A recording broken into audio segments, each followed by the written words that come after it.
Immigration Minister Chris Evans is in our Parliament House studio as well. Minister, good morning. Good morning, Fran. Minister, what did it take to convince the Indonesian president to take the 78 asylum seekers? Well, Fran, I obviously wasn't party to the discussions, but the Prime Minister and the President met last night and obviously resolved that the Indonesians would accept the fact that this boat was intercepted in their search and rescue area and that they'd receive the people who were on board. So that was a negotiation or a discussion between our Prime Minister and the President, to which I'm not party, but obviously the Prime Minister will have more to say about that when he returns to Australia. Sure. I'm presuming, though, as Immigration Minister, you have some sense of the negotiation. Was there money offered as part of this deal, as part of this negotiation? Was there a cost to it? Well, there's two things, Fran. I wasn't party to the discussions, so I think I don't want to comment. Secondly, I was stuck in estimates till just after 11 p.m. last night. So, in terms of the detail of those discussions, I just can't help you at this stage. But I'm sure the Prime Minister will report on those. But I think it's just a sign of the broadening regional cooperation with Indonesia, Malaysia, and other partners.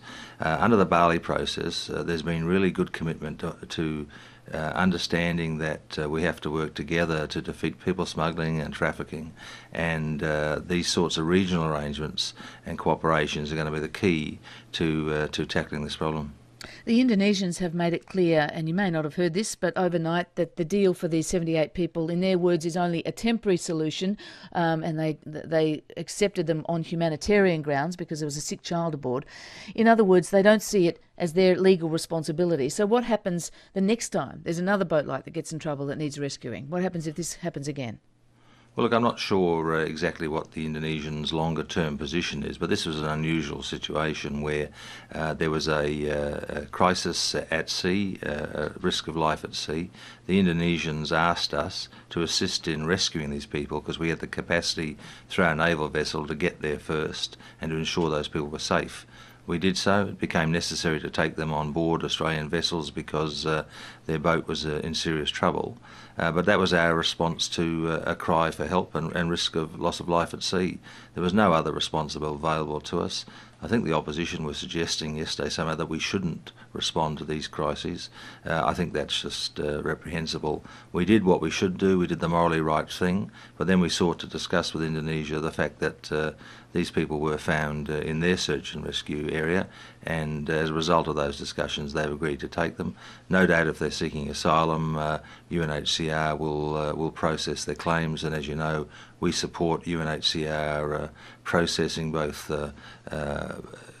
we support it financially by allowing them to do that work, and we also support the IOM, who will provide care for people seeking asylum in Indonesia. Yes, and Indonesia has said it will get these people processed as quickly as possible. Is there any offer on the table from Australia to take all of these people or some of these people if they are found to be asylum seekers, genuine refugees? Look, Fran, as I say, I'm not aware of the detail of the discussions between our Prime Minister, but I make this point, is that under the regional cooperation arrangements in the last 10 years or so, there's been about 1,300 people resettled out of Indonesia. This claim that's got currency recently that no one's been resettled under 10 years is a complete nonsense. The facts are that 1,300 people have been resettled out of Indonesia in recent years, people found to be refugees by the UNHCR. This government is actually... That doesn't mean, though, that some of them haven't been waiting there a long time for that process to play out, though. Yeah, but people in the media have been claiming that it's an average of 10 years. That's just a nonsense. We have seen 1,300 people resettled. 80% of the people still in Indonesia seeking asylum or seeking resettlement have been there. Have only been there since 2006. So I just wanted to correct the impression that somehow people aren't processed in Indonesia. Under the previous government and under this government, we've taken our share. We've taken about a third. New Zealand, Canada, the USA have all assisted. That's part of the regional arrangements.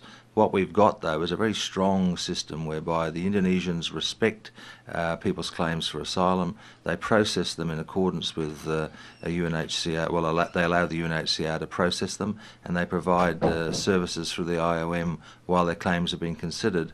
And I think it's important that we recognise the positive role the Indonesians play in this regard. Minister, the PM went there last night or yesterday, but had a meeting last night designed to work out a longer-term solution to this issue, for Indonesia to do more to stop asylum seekers leaving there by boat and heading to Australia. Was there a new deal struck between our two countries? Well, as I said, I haven't been briefed by the Prime Minister on the discussions, but obviously it was in the context of a meeting of the inauguration of the President. So I'm sure there wasn't a lot of time for detailed negotiation. But you're not denying that was an aim of the meeting, to try and sort out something? Well, there's an ongoing discussion with the Indonesians about these matters, but also about counter-terrorism and a range of other measures. But the point I wanted to make is, under the Bali process, we agreed to target particular groups of people fleeing their countries and how we might manage them better. And the first meeting under the new ad hoc working group arrangements was held, I think, late July, early August, and the Sri Lankan population was that was discussed. So there has been development, if you like, through that multilateral process to try and address the issue of Sri Lankan asylum seekers. The point that's got to be remembered is, as long as the Tamil people feel there's no future for them in Sri Lanka, or they feel at risk, we will see a major outflow of Sri Lankans. And clearly a political solution and international support to settlement in Sri Lanka is got to be a major objective. And beyond that, though, I mean, you are Immigration Minister. I'm sure you've been involved in talks about the Bali process, how to improve it. There have been media reports that Australia is prepared to invest more, spend more money to help support Indonesia with greater intelligence gathering, greater vigilance in terms of boats leaving and people smugglers, and also more money to house more people in the camps. Reports in the West Australian newspaper today said elements of the offer included options including some kind of fee or bounty per boat stopped, or a per capita payment. Can you confirm that? No, I can't, and I read the report, and a lot of it was merely speculation, Fran. Look, the important point to make is this. We have had this sort of engagement with Indonesia for many years now. After John Howard realised the need to develop better relations with Indonesia, we've had this regional cooperation framework there. And the Indonesians have been helping us in terms of combating people smuggling through their police, through their immigration department, and other agencies. We long ago came to the conclusion that Australia, while an island, is not immune from these global issues, and we've got to work with our partners to address them. And that's been going on for many years now. We're seeking to deepen that. We provided extra funding to the UNHCR, we provided extra funding to the IOM, we provided extra police and intelligence cooperation.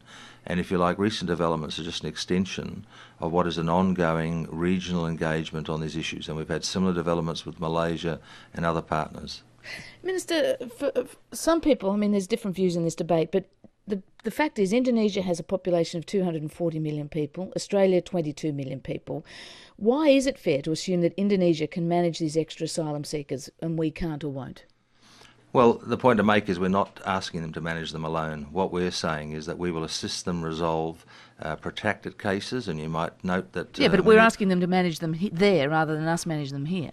Well, the alternative is to say, get on a leaky boat, put your life at risk, and take your chances. I don't think that's a proper public policy response, Fran, and you'd be the first to suggest that that ought not occur. What we're saying is we can manage this better regionally.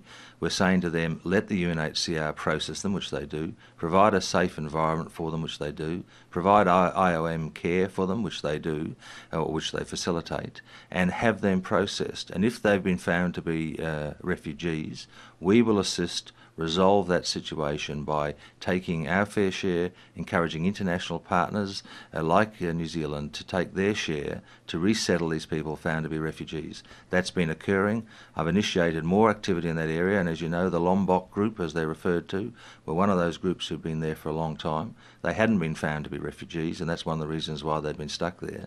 But we've actually dealt with that protracted caseload, and many of them are being resettled. So we are working with Indonesia to settle those found to be refugees. But the important point to make also is that Indonesia don't refool people. They actually run, while they're not signatories to the Refugees Convention, they allow a proper processing and a safe environment while people have their asylum claims considered.